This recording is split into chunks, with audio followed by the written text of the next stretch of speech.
États-Unis elobi ekoki nanu te kondima liwa ya mokambi ya Boko Haram Abubakar Shekau na Nigeria. Mampinga ma Nigeria mazali nanu koluka koyeba malamu likambo yango sima na sango ete Abubakar Shekau azukaki makasi na bitumba na Nigeria.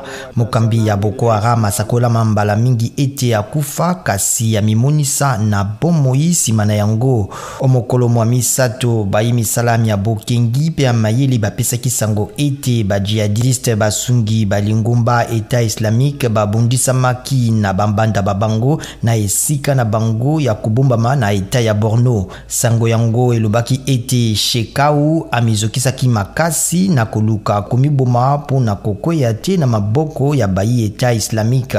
Kasi bayimbula matari ya Nigeria lokola pe misala ya boluki ya libanda akati na bango bayi États-Unis bandimi yango nanu te.